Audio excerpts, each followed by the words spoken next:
Hey everybody, this is Jason from OutLaw Frags, and I'm glad to see you back once more. Today I'm going to talk about a new fragrance that I've gotten, and I want to share what I think of it. So if you're curious of what my thoughts are, stay tuned and we'll get right into it.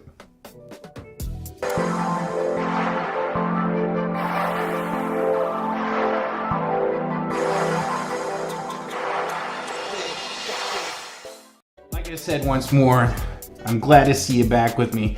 If you haven't already, do me a favor and hit the subscribe button. And if you're enjoying the content that I'm producing, do me a favor, hit the thumbs up. And don't forget to hit the bell. That way you'll be notified every time that I come out with new content. So let's get into this wonderful fragrance that I've got right here. This is another Sapil fragrance, and this is Rave for men. And I gotta say that I absolutely love the other one that I got. It is amazing. It is an incredible, actually, I think it's better. It is actually better than the one that I covet so close to my heart for summertime, and that is Invictus Aqua 18. I can't say I feel the same way about this one. This is, well, we're gonna get into it. So this is what the box looks like. It definitely has kind of an 80s throwback feel to it to me. The bottle is cheeky, just like the other Sapil.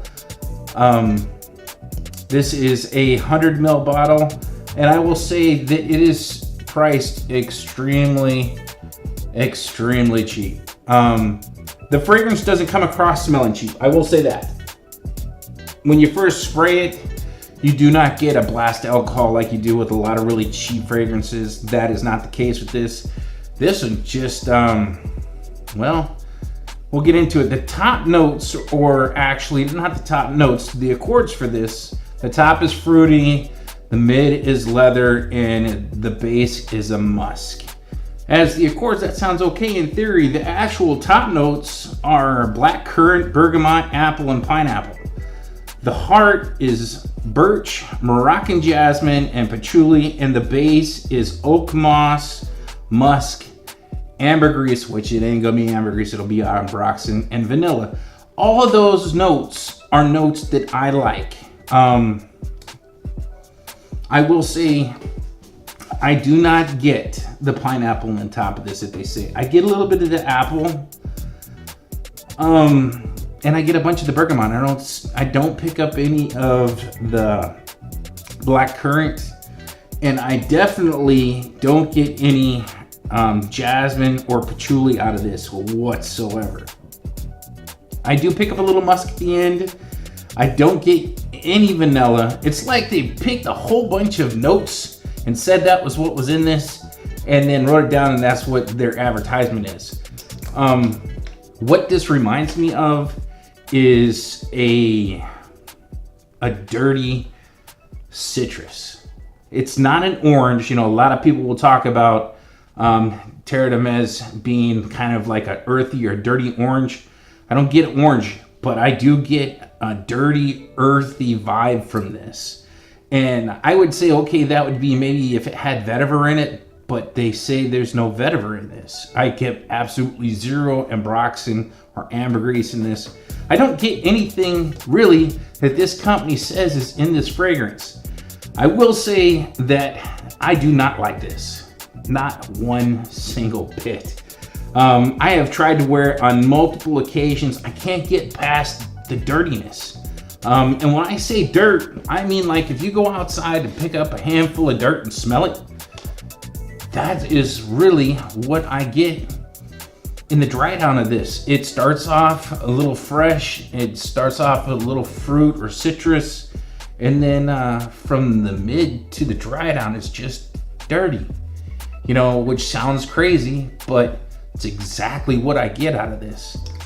If you are a big fan, Terre de Mez is one that actually has kind of that dirty orange feel that I hear a lot of people talk about. I personally have never had a chance to smell it. I got a feeling this might be kind of in that vein, but man, I will say the quality of the fragrance is not bad. It is super economical. It's within anybody's price reach, but I cannot in good heart recommend this to anybody. I have had more than one person smell it, and as soon as they do, they turn their nose up at it. They're like, ooh, what's that? Especially if they get a dose of it after being like sprayed on a blotter strip or something. Once the top is burnt off and they get a scent of what the mid and the dried on is, I haven't found anybody that's enjoyed it. I will say, like I did in the beginning, you don't get a blast of alcohol in the beginning of these. That is one thing I will say, that I'm very impressed with this company when it comes to their fragrances. This one is just not for me. I mean, I imagine there's got to be somebody out there that would enjoy this. I'm just not the one. This was sent to me for review purposes, and my review is not a positive one. I cannot recommend this. To me, this just comes across funky. And I don't mean funky like when I hear people talk about fragrances that have oud where they kind of smell a little fecal. This just comes across hella dirty. This smells like if you went out, rolled around in the mud, and then came back in, this is what you'd smell like. And to me, that is not something that I think would be attractive on anybody. And really, I don't find this attractive. I don't find this appealing. I don't like this, which is unfortunate because the other one that I have from this company is absolutely right on. It's wonderful. And like I said, it is actually better than the one that it kind of cloned, and that is, Invictus Aqua 2018. This, I don't know what happened. Somebody was drunk, not paying attention. Somebody dropped something in the formulation, but nope. This is definitely a big nope in me. I can't tell anybody to try this. I'm really sorry.